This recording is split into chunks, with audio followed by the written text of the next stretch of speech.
que los micrófonos y videos estarán inhabilitados para los espectadores durante toda la actividad. En la parte inferior está el icono de mensajes para que a través de esta herramienta pueda realizar sus preguntas. De esta manera, damos inicio a la actividad. Que la disfruten. Buenas tardes, bienvenidos a este especial evento junto con el escritor colombiano Marco Robayo. Desde Librimundi estamos conscientes de la importancia de generar espacios que promuevan la cultura y del rol que cumplen los libros en el mundo y sobre todo en el núcleo familiar. Una vez más, el libro rompe barreras y no deja de tener su espacio, y qué mejor que en la Feria Internacional del Libro de Quito. Agradecemos a los autores por haber aceptado nuestra invitación y compartir con los lectores ecuatorianos, al editorial Grupo Editorial Planeta, que siempre nos apoya, y a los entrevistadores por su apertura. Quiero dar la bienvenida a Marco Robayo, quien nació en la ciudad de Bogotá a comienzos de la década de los 60. Desde muy pequeño se sintió fascinado por las letras y a los 9 años tuvo el primer contacto con el mundo literario. Adelantó sus estudios superiores de ingeniería mecánica en su ciudad natal y luego se mudó con su familia a la ciudad de Barranquilla, donde permaneció por 8 años. Fue allí precisamente donde se escribieron las líneas iniciales de su primera obra, El laberinto blanco, con el que dio comienzo a la creación de las historias que llevan consigo una enorme carga de drama, dolor, fortuna y esperanza.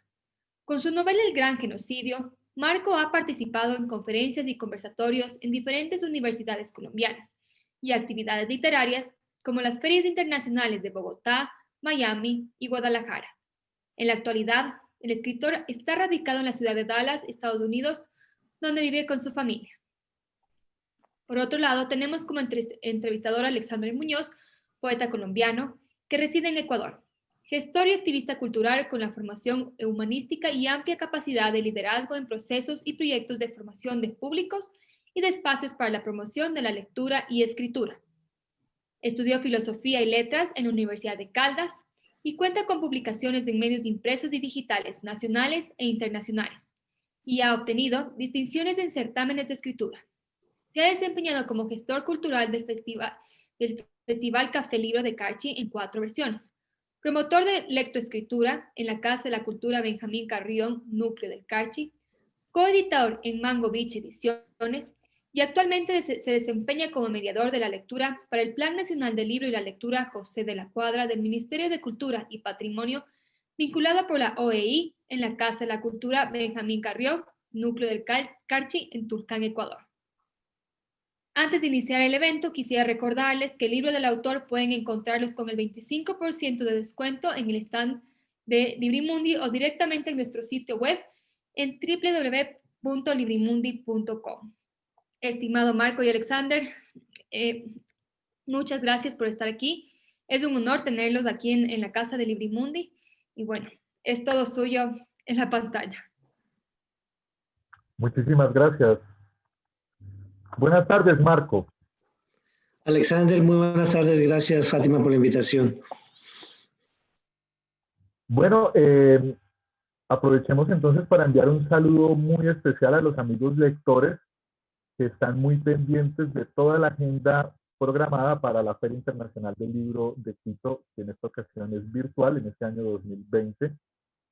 Y aprovechemos también para saludar a los lectores que ya conocen la obra de Marco Robayo, a los que ya tuvieron el chance, la oportunidad de acercarse a sus publicaciones. Hoy tenemos previsto un diálogo con Marco para que todos ustedes puedan conocerlo a él y específicamente a su obra. Tenemos un libro del cual vamos a hablar que es muy pertinente para nosotros en América Latina. Se trata del Gran Genocidio. Marco, buenas tardes entonces. Buenas tardes, Alexander. ¿Cómo estás? Muy bien, muy contento y agradecido de estas grandes oportunidades que nos da la vida y el mundo de la literatura, toda vez de que cada lectura que hacemos pues nos va construyendo más, nos va permitiendo tener una visión de mundo un poco más amplia y nos va permitiendo tener puntos de encuentro entre amigos para tener temas de diálogo, de discusión. Yo quiero empezar, Marco, hablando del Gran Genocidio por el comienzo. El comienzo del libro que publica Planeta inicia con una brevísima relación de la destrucción de las Indias hecha por Fray Bartolomé de las Casas, que tú reseñas e incluyes en esta obra. ¿Por qué tomar ese referente, Marco? Sí, Alexander, me pareció pertinente el que fuera un monje español de la época quien nos pusiera en ese panorama, nos pusiera en el escenario de lo que estaba sucediendo en América en ese momento. Entonces él nos traslada de alguna manera, nos lleva a ese sitio, nos empapa de la situación. Él como español no se tapó, quizá no se puso una venda, no nos puso una venda a todos nosotros ocultándonos de lo que estaba sucediendo. Él protegía mucho la parte indígena. Él trató de que ese fenómeno que se dio en un principio, se conoció como la encomienda, que no era otra cosa que la esclavitud de los indígenas, acabara. Y para eso se valió de esos escritos de documentación que le mandó al rey de la época para que se acabara ese fenómeno, pero sin saberlo, sin quererlo, él dio de pronto una posibilidad para que se abriera una puerta, esa puerta que se abrió a la esclavitud de los afroamericanos, de los esclavos africanos. Así es, Marcos, Marco, y si me lo permites, yo quiero leerle unas pocas líneas a nuestros amigos que están atentos a estas redes y a la transmisión de las actividades de la feria. Esta breve reseña que hace Marco de la relación de la destrucción de las Indias inicia así. Los cristianos con sus caballos y espadas y lanzas comienzan a hacer matanzas y crueldades extrañas en ellos. Entraban en los pueblos, ni dejaban niños y viejos, ni mujeres preñadas ni paridas, que no desbarrigaban y hacían pedazos, como si vieran en unos corderos metidos en sus apriscos. Es una descripción un poco descarnada, visceral, ruda, del acontecer de lo que posteriormente sería América, que en su momento fue el escenario del gran genocidio y lo que le da el motivo a nuestro amigo escritor Marco Roballo de componer esta gran obra, esta novela, que cumple una función súper importante y es que se convierte en una novela histórica. ¿Por qué una novela histórica para contar el gran genocidio, Marco? Quise hacer una novela histórica y no una novela que tuviese que ver todos los implementos solamente históricos, dado de que hay espacios que se pierdan, hay intersticios que tienen que ser llenados por esa ficción, es en la que trabajamos los autores.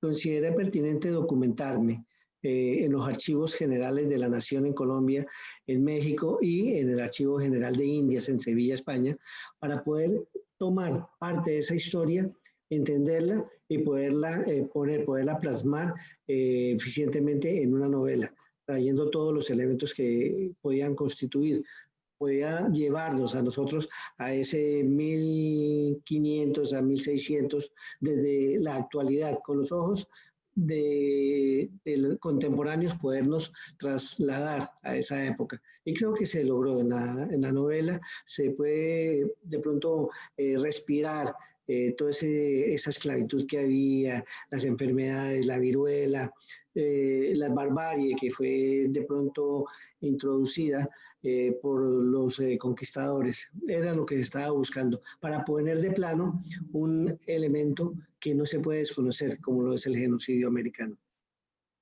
Gracias, Marco. Definitivamente de eso se trata. Estamos tratando de hilar poco a poco la construcción de esta obra, cosa de que nuestros amigos lectores, tanto en Quito como en todo el territorio nacional ecuatoriano, se decidan a ir a buscar los espacios de Mr. Books y de Libre Mundi para poder adquirir esta novela, que sé que van a disfrutar mucho con su lectura, toda vez de que les va a permitir hacer unos saltos en el tiempo, pasar de este tiempo presente, cercano en el que nosotros vivimos, y retroceder más de 300 años, y volver al presente y volver al pasado, y en esos ires y venires nos damos cuenta de que esta historia, de esta novela que nos comparte Marco Robayo, trata de un hecho fundamental, y es que en América hay una historia que no ha sido contada aún, que Marco, a través de este ejercicio novelado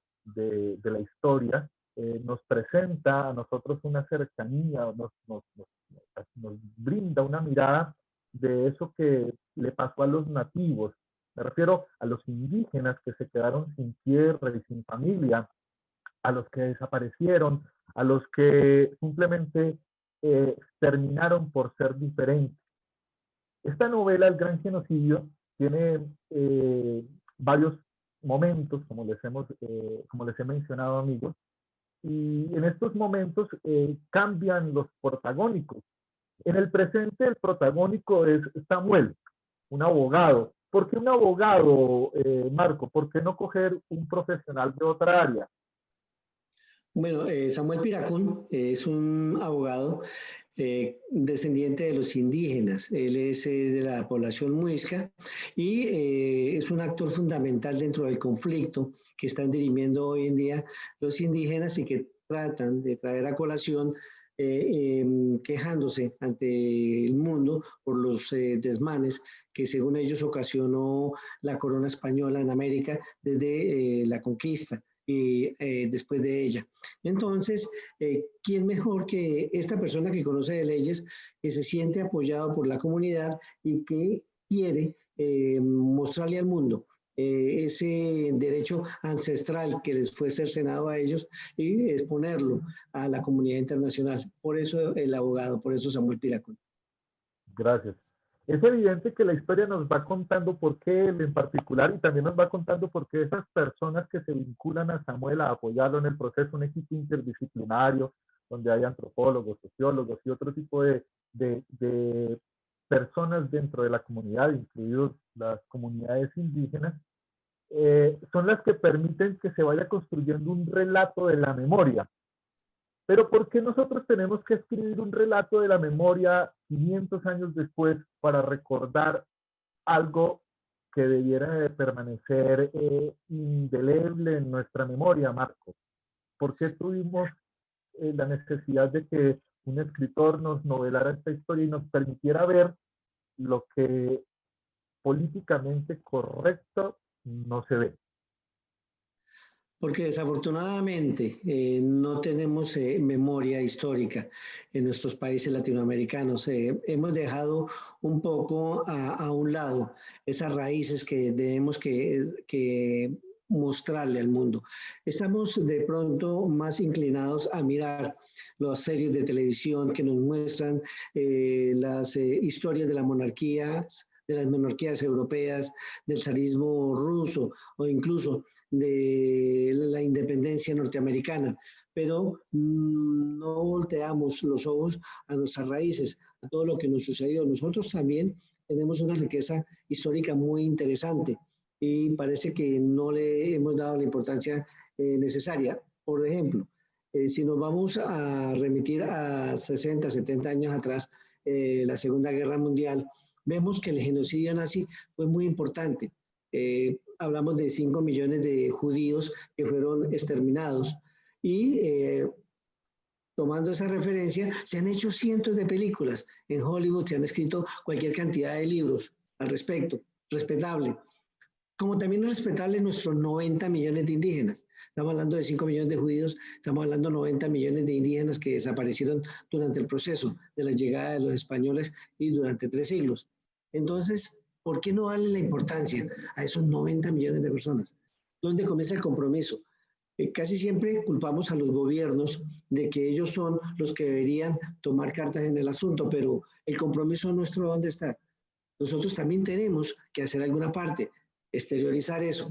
Si te das cuenta, Alexander, en los últimos años, para cuando tenemos la fecha conmemorativa del 12 de octubre, hay grandes manifestaciones como las que acaban de suceder hace mes y medio, en Chile por la comunidad mapuche, en Colombia por las mingas indígenas, que están tratando de manifestarse abiertamente, de decir, tenemos voz y tenemos rostro, queremos que nos escuchen, queremos decirle al mundo que hemos sido vilipendiados, tratados peyorativamente y queremos tener ese resarcimiento del mundo con nosotros. Una muestra de ello es el hecho de que están tumbando estatuas en Popayán, en Bolivia, están colocándoles algunas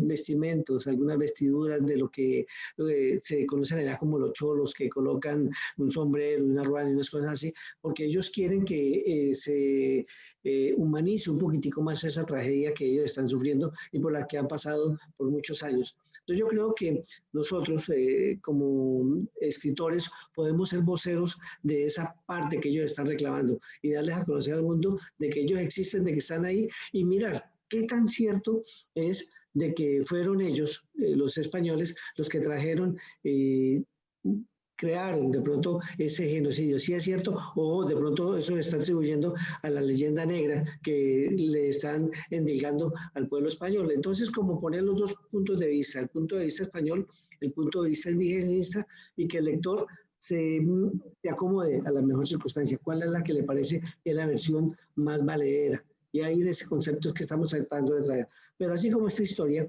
de indigenismo, de genocidio, de esclavitud, hay muchas historias que tenemos nosotros y nuestra riqueza cultural es enorme, Alexander. Nuestras artesanías, la música de nuestros indígenas, todo eso, yo creo que es el momento de que le demos impulso, de que lo saquemos y ya dejemos de mirar un poquitico más a Europa y que Europa comience a mirar más hacia nuestra comunidad latinoamericana. Así es, Marco. Bueno, nuestros amigos que están atentos a la transmisión y los que la verán en diferido posteriormente, se preguntarán, bueno, ¿y de qué va la novela? ¿Se trata de una denuncia? ¿Se trata de un reclamo? Bueno, realmente esto es una obra literaria con un componente histórico muy fuerte, muy estudiado, muy ceñido a la ciencia histórica.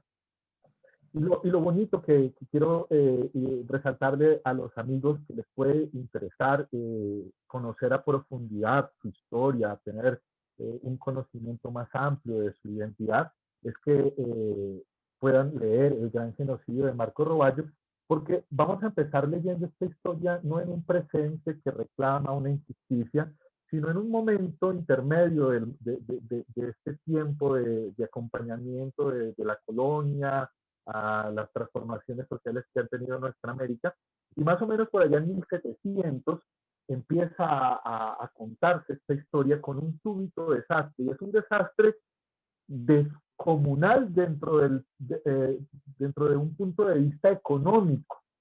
Es decir, sucede que Marco Roballo cuenta la historia también, no solamente de unos españoles que vienen y asesinan y masacran y violan y despanzurran y quitan tierras, sino que también cuenta un hecho que es definitorio para poder marcar un antes y un después en esas relaciones entre América y España, y es el hundimiento de un galeón. ¿Qué galeón es ese que se hunde, Marco? Cuéntale un poco a los amigos lectores que pueden interesarse. Sí, dado todas las circunstancias de lo que lo que sucede en América, habría que buscar ese punto de partida. De pronto, ¿qué podría incitar a que la gente ya no aguantara más esta situación de conmemoración de cada 12 de octubre, de que España no se manifestara al respecto? Entonces habría que buscar un elemento, y ese elemento que fue el galeón San José, el santo grial de todos los barcos, de los galeones españoles que yacen bajo el mar. Un pecio que se cree que tiene más de 12.000 millones de dólares en oro, perlas, esmeraldas y plata. Entonces, es el momento cuando en el gobierno anterior, el 2015, en diciembre del 2015 se dice, hallamos el galeón San José. El primero en pronunciarse al respecto fue el gobierno español. Entonces, ese fue el elemento que sirvió como la cereza en el pastel para que ese abogado dijera, ¿Cómo así? ¿Por qué ellos, después de todo lo que ha sucedido, siguen reclamando como propio este galeón San José? Entonces ahí comienza la historia. ¿Dónde? ¿Qué era el galeón San José? ¿Qué representaba el galeón San José? Por los años de 1700, cuando muere Carlos II, él deja como delegado para la corona al nieto de Luis XIV, que era el rey galo en ese momento, el rey francés, era el hijo del delfín de él. Y lo deja a cargo porque no tenía sucesión, él no tuvo hijos, no tenía nadie, pero eso representaba una gran guerra entre Inglaterra, Alemania, Austria, Bélgica y Portugal contra España. Entonces España vio que si entregaba el poder a los gobernantes austriacos, que él era de los Austrias, si le entregaba eso, se podía disolver lo que hoy en día se conoce como España. Y él no quería que España se disolviera. Encontraba que habría una unión siempre y cuando quedara en manos de los franceses. Por supuesto, eligen al nuevo rey, un francés, el primero de los Borbones, Felipe V, y él se toma ese poder por sucesión que le entrega el rey, pero eso desata una guerra, la famosa guerra de la sucesión, que comienza por esa época, por 1700. En 1706 él manda los barcos. ¿Por qué? Porque él no tiene dinero ya para poder soportar esa guerra. La guerra está acabando con todo el dinero que tiene la monarquía, entonces él necesita que se haga, que se lleguen todos estos recursos. Llegaban recursos constantemente, pero ese recurso que él estaba esperando, el que iba en el galeón San José, el que iba a ir en el galeón San José, por cierto, era el primer viaje que él hacía a tierra americana, era el más grande que se podía tener historia. ¿Por qué era el más grande? Porque iba a recaudar, iba a recoger los impuestos de 10 años del Virreinato del Perú. El Virreinato del Perú, el virrey había muerto, no había podido mandar todo este oro, tuvieron que esperar que llegara el nuevo rey, Casteldorios, que fue el que reemplazó a este virrey, que él hiciera toda la recolección de este oro y lo mandara a Panamá. Y desde Portobelo, colocarlo en el galeón San José, que había estado esperando por 2 años en Cartagena, para llevarlo a España, a Cádiz. Ahí es donde comienza la historia. ¿Qué pasó con ese galeón San José? El galeón San José comenzó a recoger todo lo que había ahí, de lo de la feria de Portobelo, de lo del Virreinato del Perú, esmeraldas y perlas del Caribe colombiano, de Cartagena, de Colombia, y él iba cargado con todo esto. En el momento de su hundimiento iba con 600 personas. Pero cuando se hunde el barco, ¿qué sucede? Que comienzan a reclamarlo. Primero, como te digo, que comienza a reclamarlo es España. ¿Por qué? Porque ellos habían suscrito, España y varios países en el mundo, una ley que se llama la Ley Pabellón, que dice que cualquier barco que se hunda pertenece a la bandera, al país, a la bandera del país que tenga en ese momento del hundimiento. España la tenía. Pero España no contaba con que 3 países no iban a firmar esa Ley Pabellón. Colombia fue uno de ellos. Colombia, Japón y Estados Unidos no firmaron esa ley. Colombia, ¿por qué lo hizo? Concretamente porque Colombia es el que más pecios tiene en su plataforma continental. Entonces ellos no iban a firmar eso porque sabían a qué se podían atener. Pero no solo España fue el que reclamaba. España reclamaba por la Ley Pabellón, Colombia porque estaba en su territorio, en su plataforma continental, porque tenía perlas, porque tenía esmeraldas.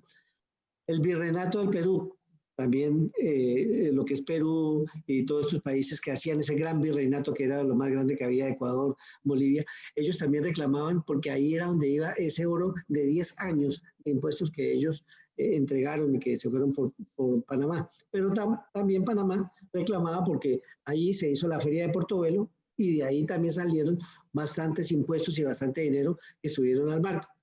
Pero faltaba uno más. ¿Quién? Una empresa de cazatesoro norteamericana que en su momento fue contratada por Belisario Betancur en 1984, si no estoy mal, para que ellos trajeran y buscaran la geolocalización del barco, dónde estaba. Ellos dieron unas coordenadas, supuestamente, y el gobierno anterior comentó de que no, las coordenadas no correspondían a donde está realmente el barco. No se sabe a ciencia cierta si es así o no es así. De todos modos, hay demandas de la SSA, que es la compañía norteamericana, la Sea Search Armada, que está demandando al gobierno colombiano para que respeten y que les paguen el 50% de lo que hay en el tesoro, porque ellos asumen que eso es de ellos, algo que es patrimonio cultural que de ninguna manera podría entregarse como pago. Ellos reclaman el 50%, España reclama también el tesoro, Colombia dice que no lo entrega, entonces es un litigio internacional que va para largo. Entonces ese es el punto de partida del libro, lo que pasó cuando se hundió y todo lo que eso repercutió. De hecho, el Galeón San José es un barco del que mucha gente ha hablado, el mismo Gabriel García Márquez en su novela menciona también eso como un mito, de que si en realidad sí se había hundido el barco, que si sí había existido, y si era tal la magnitud del tesoro que llevaba. Hoy nos estamos dando cuenta de que sí era real, que está ahí, pero no sabemos si se va a rescatar, si no se va a rescatar, y si se rescata, ¿qué va a pasar con él? Así es, Marco. Bueno, eso es una novela que está en construcción en este momento, efectivamente, lo que está sucediendo desde el punto de vista de la realidad, desde el punto de vista legal, en torno a todos los actores involucrados en esta reclamación del contenido del Galeón San José. Pero hay una cosa bien interesante que quiero contarle a los amigos amantes de la lectura, y es que la novela como tal, El Gran Genocidio, si bien tiene estos elementos históricos ceñidos al rigor, pues también tiene unos elementos ficcionados que le permiten a la historia transcurrir con una naturalidad y con una facilidad de lectura que es totalmente recomendable, que incluso esta lectura se puede hacer en familia, con los más jóvenes, de modo que las nuevas generaciones empiecen a tener en sus imaginarios todo este acervo cultural que viene acompañando al territorio americano desde la llegada del hombre blanco y que ha permitido no solamente esta situación de conflictos y de querellas por reclamaciones, sino también la posibilidad de que surjan las relaciones afectivas, de que se desenvuelva la humanidad tal como es, no necesariamente desde el punto de vista puritano o perfecto, sino desde el punto de vista humano, donde los protagonistas pueden sentirse víctimas del amor, del deseo, pueden saberse inmiscuidos en intrigas, en infidelidades, en amenazas, pero sobre todo en riesgo vital. Y ese riesgo vital es una maravilla que ustedes pueden percibir en la lectura de esta novela, que se acerca a 300 páginas, en las cuales ustedes podrán, como les digo, hacer esos saltos en el tiempo, pasar de un presente cercano, el presente cercano de la novela está figurado por allí en el 2015 y el pasado presente también de la novela está por allá rondando en el 1700 y suceden cosas bien interesantes como lo que le pasa a una polizona que llega a un barco, específicamente al Galeón San José, recién salen a tomar la ruta de Portobelo, y estoy hablando de alguien que para mí dentro de la historia me pareció bastante interesante su perfilación. Estoy hablando de la hija de Jean-Baptiste Ducasse, estoy hablando de esa mujer María que de alguna manera puede representar a muchas mujeres en la memoria que fueron víctimas de las circunstancias, pero también de una cultura que representaba una dominancia de lo macho sobre lo femenino, que presentaba también un uso y un abuso, no solamente del cuerpo, sino del ser mismo, y que definitivamente nos pone a nosotros en condición. Es algo bien interesante, Marco, y es que dentro de tu historia, las mujeres tienen un papel preponderante. Es una antropóloga la que ayuda a Samuel, pero también es una mujer la que llega al barco, y no son muchas las mujeres las que podían estar en los barcos en aquel entonces por los temas de la salubridad y de la utilidad de tener a una mujer dentro del barco, pero las muestras, y eso nos permite a nosotros no solamente viajar en el tiempo, sino también darnos cuenta de lo que le sucedía a las mujeres, independientemente de que fueran blancas o no. ¿Por qué hablar de la mujer también en el gran genocidio, Marco? Para mí siempre ha sido muy importante la situación real de cada época, y no podemos de pronto minimizar lo que sucedió o lo que sucedía en cada travesía que hacían los barcos desde Cádiz, por lo general, aquí a La Habana o aquí a Cartagena o a cualquier parte de América. La mujer siempre, Alexander, como lo habíamos comentado, creo, en una charla anterior, han llevado la peor parte en todo lo que tiene que ver con la humanidad. Desafortunadamente nunca se le ha dado el carácter y la posición que tiene la mujer en el mundo. Ha sido, digamos, los barcos, todos los barcos que salían por lo general eran sitios donde siempre se presentaban violaciones. Hubo mucha violación, hubo mucho elemento de este tipo. Por decir algo, todas las mujeres africanas, la mujer africana en los barcos y a los niños eran a los únicos que se les permitía estar o salir a la borda por algunas horas en el día. A los hombres africanos que los tenían con grilletes en los pies únicamente les permitirían máximo 1 o 2 horas de sol, y luego volvían a sitios donde ellos apenas cabían, eran espacios de medio metro por medio metro, y ahí tenían que estar ellos, ese era el sitio para ellos, ellos morían de hacinamiento, pero la mujer tenía un trato especial, era el trato de poder estar allá, pero eso no era gratuito, ellas también se convertían en las esclavas sexuales de todos los marineros, de los oficiales, de toda esta gente. El ser negro era siendo negro era un precio alto que se pagaba por esa condición, pero ser mulato también lo era. Los españoles apetecían mucho de la mujer mulata y las hacían sus esclavas también sexuales, las subyugaban, las violaban y las llevaban en los barcos cuando ellos querían hacer esto. Se habla de que José Fernández de Santillán, el capitán del barco cuando se hunde el galeón San José, fue uno de esos personajes arbitrarios que tenía muchas mujeres y era tremendo, el capitán según lo comenta. Y él, pues a pesar de estar casado con una mujer en España, él tenía muchas aventuras y estaba involucrado en muchos líos de faldas.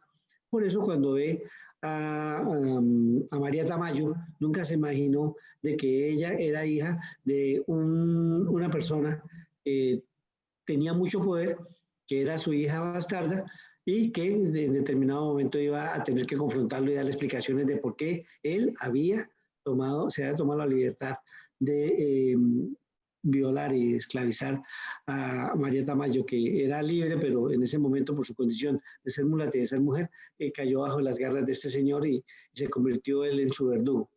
Entonces siempre ese papel, el papel en la actualidad de la mujer, la antropóloga, la historiadora, si te acuerdas de Teresita, la otra persona que también tiene un papel importante en esto, son personajes que marcan un hito dentro de la historia de la novela, porque ellos en determinado momento empujan a Samuel Piracún cuando él se siente derrotado, que dice, no, yo creo que esto no va a trascender, yo creo que esto no va a pasar, yo creo que esto no va a tener feliz término, y sin embargo ellos lo apoyan. Y yo creo que eso es parte de lo que nosotros vivimos hoy en la sociedad. Siempre he temido de que nosotros, incluso hoy en día, no solo desde el comienzo de la humanidad, sino en pleno siglo XXI, todavía estamos vilipendiando a la mujer. Hay mucha misoginia, hay mucho feminicidio, hay mucha cosa en la cual nosotros deberíamos tomar parte y hablar para que eso se acabe, para que se termine eso.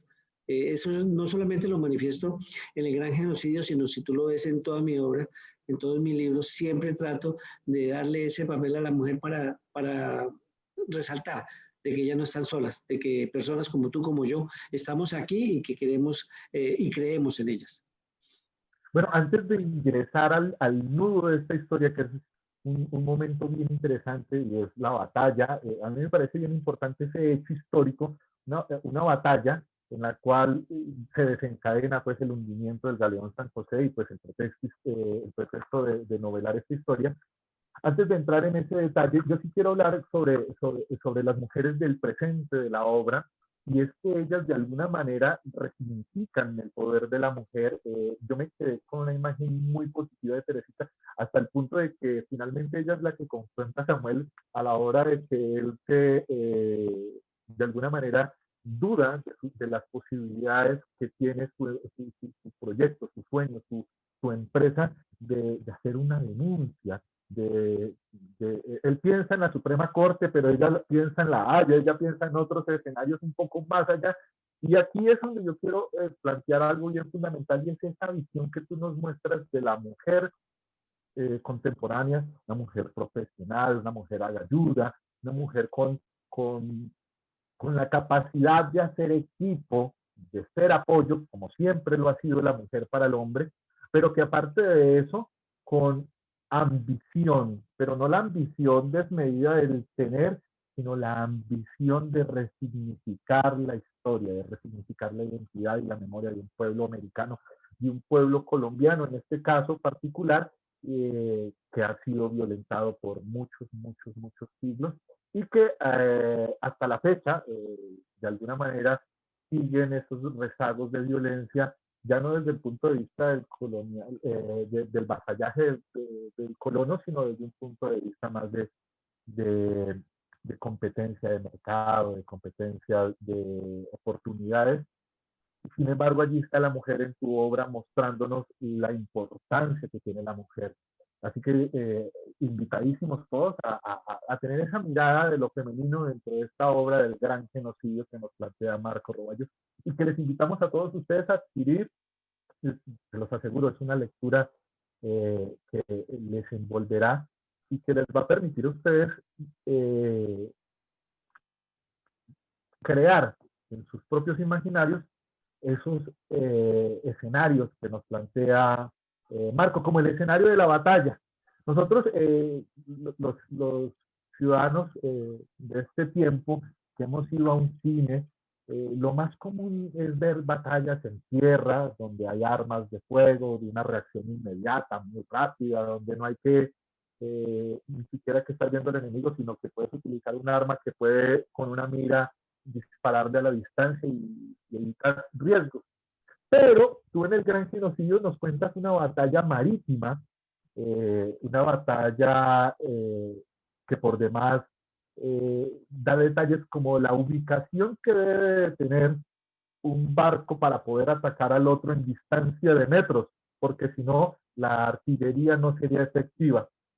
Esta batalla evidentemente sucedió. ¿Cómo te planteaste, Marco, contar este hecho histórico de una manera que no fuera simplemente un hecho sucinto de relación de desavenencias y circunstancias dolorosas de guerra? ¿Cómo hiciste para que a nosotros los lectores leer esta parte de la novela, La Batalla, pudiéramos no solamente verla, sino también de alguna manera entender las emociones que se surgen en un momento tan violento como el que se estaba dando? Sí, Alexander, hubo mucha documentación, leer varios libros que tratan del tema de lo que es los barcos que se movían en la época y cómo hacían, cómo eran ese viaje de Cádiz a América, cómo lo hacían. Joseph Conrad fue un escritor que abordó mucho el tema y me sirvió. ¿Por qué? Porque él manejaba la esclavitud y mostraba lo que pasaba en África y cómo llegaban aquí a América. Entonces eso me dio a mí muchas pautas, muchas ideas de cómo podía manejarse esos barcos esclavistas, cómo llegaban y y cómo era todo ese consenso. Ya luego me tocó también comenzar a aprender algo de esa parte marítima. Soy ingeniero mecánico, pero no desconozco un poco lo que es la parte de un barco. Para ello, me hice un periplo, fui a Barcelona. Allá en Barcelona hay un barco, un galeón, lo tienen en exhibición y que le muestra a uno cómo era esa situación, esa época. Claro, en la comodidad del siglo XXI. Fui allá y estuve por todas las partes del barco. Estuve en la borda, estuve en las partes de abajo del barco y te cuento que fue fascinante porque en mi mente recreaba yo todo lo que estaba sucediendo, veía, porque ahí colocan o ponen exactamente qué era lo que había en esa época. No ponen cosas que no existieran en la época. Entonces uno se da cuenta que sí, en realidad, ellos viajaban en unas condiciones bastante extremas. Tuve esa oportunidad de ir allá, también en cierta oportunidad que estuve en Cancún, también subí en un barco de estos, ya con movimiento y ya mirando de pronto cómo era ese pensamiento de los piratas, de los filibusteros, corriendo por el barco, levantando velas, subiendo por las jarcias, todo ese tipo de cosas. Pero me tocó documentarme y fue un aprendizaje que ya cuando lo tuve claro, quise compartirlo con todos en el Gran Genocidio. Excelente, pues a mí me parece, Marco, que ese aprendizaje se logró muy bien porque leer la batalla es un momento maravilloso dentro del tiempo de la novela porque nos pone en condición y obviamente es lo que nos da el pretexto para poder pasar a la noticia y a los hechos que se desarrollan en el presente contemporáneo nuestro.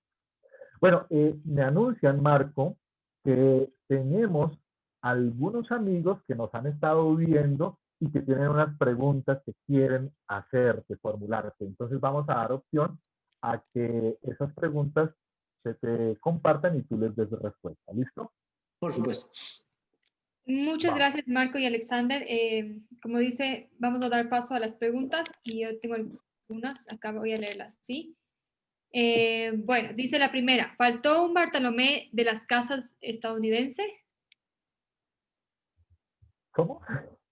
Faltó un Bartolomé de las Casas estadounidense, norteamericano. Sí. Yo me atrevería a decir que sí, digamos, la parte norteamericana, los indios norteamericanos desafortunadamente corrieron la misma suerte que los latinoamericanos. Incluso, si nos vamos a la historia reciente, el presidente Jackson, cuando hizo la famosa travesía de las lágrimas, que trató de congregar a todos los indígenas norteamericanos en un solo sitio, en la parte sur de Oklahoma, lo hizo durante una época de invierno y murió mucho indígena tratando de atravesar el país para llegar allá. Por otro lado, también está documentado de que cuando trataban de persuadir a los indígenas de que se localizaran en un solo sitio, algunos de los oficiales norteamericanos, ingleses, en este caso, los contagiaron con viruela, colocaban las cobijas que estaban en los hospitales contagiadas de viruela y se los daban a los indios para que ellos se contagiaran y murieran. Eso fue una de las grandes matanzas que hubo en los Estados Unidos y yo creo que sí, de pronto por la misma condición de que no se recibieron esos monjes como jesuitas o monjes católicos que llegaban a nuestras tierras latinoamericanas, en Estados Unidos, dado de todo lo que sucedió con lo de Enrique VIII y el cambio de pronto de esa religión a una religión protestante y a otro tipo de religiones, no permitían como el ingreso de estas personas que ayudaran a los indígenas y trataran de darles una mejor oportunidad de vida. Entonces yo creo que sí, no hubo ese mismo asentamiento que tuvo Fray Bartolomé de las Casas para poder manifestar lo que estaba pasando en el mundo en ese momento. Muchas gracias, Marco, por esa respuesta interesante. Aquí hay otra pregunta que dice, ¿considera que en la actualidad, a pesar de vivir en el siglo XXI, el colonialismo sigue vigente? Sí, creo que han cambiado los nombres. Es como hablábamos recientemente con una entrevista que tuve con un amigo escritor español. de que las cosas han cambiado de nombre. La esclavitud como tal ya no se considera esclavitud. Ha cambiado de pronto el nombre, digamos, la forma como se explota en este día, digamos, al ser humano. Y en todos los contextos, puede llamarlo trata de blancas, abuso infantil, todo ese tipo de cosas nos muestran que hay un marco infinito de las cosas, lo que están pasando. La parte de lo que está sucediendo ahorita, si lo podemos llamar colonialismo, de alguna forma son explotaciones de algunos países más desarrollados a los que están menos desarrollados. O sea que siempre existe un dominio claro entre algunos elementos de la sociedad, en esta sociedad mundial. Espero yo que, y creo, confío que en la parte de la globalización esto va a ir cambiando con los años. Ojalá que sea así, ¿no? Ojalá pueda ir cambiando con la globalización un poco. Aquí hay otra pregunta que dice, ¿qué espera que pase con el galeón y sus contenidos cuando se rescate? Bueno, esperaría que no vaya a suceder lo que tenía planeado el gobierno anterior, que era entregar la mitad de lo que había en el galeón a algunos cazatesoros. ¿Por qué? Porque eso es patrimonio histórico, es patrimonio de la humanidad. Nosotros no podemos darle un factor, un valor económico a esto. Es cuantioso su valor moral y su valor para el patrimonio de la humanidad. Entonces, yo creo que el mejor panorama que le podía suceder al Galeón San José es que todo esto se tome y se coloque en un museo.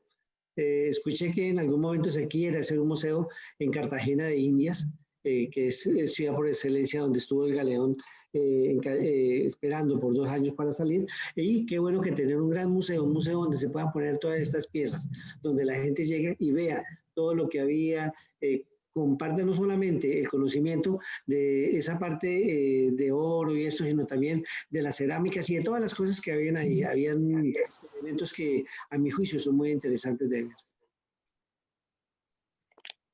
A ver, vamos a la última pregunta por cuestiones de tiempo y dice, Marco, ¿qué opina de la exclusión y negociación moderna? En nuestro país el Estado se define como intercultural y pluricultural. Sin embargo, nos cuesta reconocernos a los pueblos originarios y hacer visible los autocolonialismos. Sí, yo digo que de que exista y siga sucediendo ese fenómeno de la misoginia, ese problema difícilmente va a tener un fin. Somos nosotros los encargados de darle fin a eso, no siendo parte más de ese contexto de exclusión, cuando hablamos de la mujer. ¿Por qué? Porque todos somos seres iguales. Es triste ver, digamos, no solamente en la comunidad latinoamericana, aquí también en Estados Unidos, cuando hay un cargo de importancia en algún sector gubernamental o privado, que si se va a ofrecer un trabajo, sea cual fuese este, si se lo ofrecen a un hombre, se lo pagan mejor al hombre que a la mujer cuando tienen que desarrollar la misma labor. Y no debe ser así. Yo creo que somos los llamados a aportar algo de nosotros, no a dejar eso solamente a la mujer. ¿Por qué? Porque la mujer está cargando con ese peso desde hace mucho tiempo. Ellos han tratado de luchar, ellas han tratado de luchar. Incluso, si tú te acuerdas, cuando subió aquí a la presidencia hace 4 años, hace un poquitico menos de 4 años, Donald Trump, se formó un grupo de mujeres en las cuales ellas lo abusaban abiertamente de abusos y de cosas que él había hecho. ¿Qué pasó? No pasó nada. No pasó nada. Entonces, ¿qué se debió hacer ahí en ese momento? Respaldar a la mujer, respaldarla en todos los estamentos. Todos los estamentos están detrás de ellas y apoyarlas, pero siempre ha existido ese problema de que las leyes se hacen y favorecen solo al hombre. ¿Por qué razón? Porque desafortunadamente están hechas por el hombre. Esa es una realidad en la que tenemos que, creo que como mujer, seguir luchando y no vamos a poder sola, sino es un cambio cultural y también con el apoyo obviamente de los varones, ¿no? Entonces, es algo que requiere de mucho tiempo, pero esperemos que podamos tener la igualdad de género en ese sentido un poco. Ojalá. Por cuestiones de tiempo, me encantaría poder seguir hablando por estos temas históricos, pero obviamente no podemos, tenemos que dar paso a otros eventos, así que no sé, Alexander, si tú tienes algo más que decir al público antes de cerrar el evento. Bueno, yo quería cerrar, gracias, agradeciendo esta oportunidad y señalando que esto que Marco Roballo ha hecho, que es escribir una novela histórica sobre el gran genocidio, sobre este hecho de un descubrimiento de un continente entero en el mundo, pues también tiene el acompañamiento de otros autores y también de otras personas. Recientemente, el 10 de octubre de este año, nuevamente el presidente de México, Andrés Manuel López Obrador, le pidió a la Iglesia Católica y a la Corona Española que ofrezcan una disculpa a los pueblos originarios por todos los daños y las atrocidades causadas. ¿Tú qué piensas, Marco, de esta situación? Y con esta pregunta nos despedimos. Yo creo que difícilmente va a suceder de que ellos ofrezcan esa disculpa. Ya se ha tratado en varias oportunidades. De hecho, en determinado momento yo recibí una carta del presidente de México, de Andrés Manuel López Obrador, en donde él me comentaba, donde él me dice que gracias por el apoyo que el gran genocidio le da a su gestión, en la que él está pidiendo esa disculpa a los pueblos americanos, pero difícilmente va a suceder. Ya lo han tratado de hacer las comunidades incas, mayas en el pasado, pero es difícil. De todos modos, esperemos, ¿no? Si el último de los Borbones, Felipe VI, en este momento se atreve a hacer lo que no hizo su padre. Entonces, a todos los invito a que vayan a la feria, que compren el libro y que compartan un poco más de esa historia que no nos fue contada, ¿no? Y que tristemente sucedió hace tantos años. Sucedió hace tantos años, pero que no debe ser olvidada. Así que bueno, muchas gracias a todos por su presencia. Gracias Marco, gracias Alexander por estar aquí presente en Librimundi. Ha sido un placer compartir estos casi una hora con ustedes dos. Y ojalá tengamos otra oportunidad para volvernos a ver y en otra feria. Esperamos que la siguiente vez sea presencial, pero de todas maneras ha sido un evento excepcional. Les esperamos mañana junto a Javier Vázquez a las 18 horas, igual aquí en Librimundi. Gracias, Fátima. Un abrazo y contento de estar aquí en la Feria de Quito por primera vez. A usted, Marco. Una excelente tarde a todos. Una excelente tarde. Okay.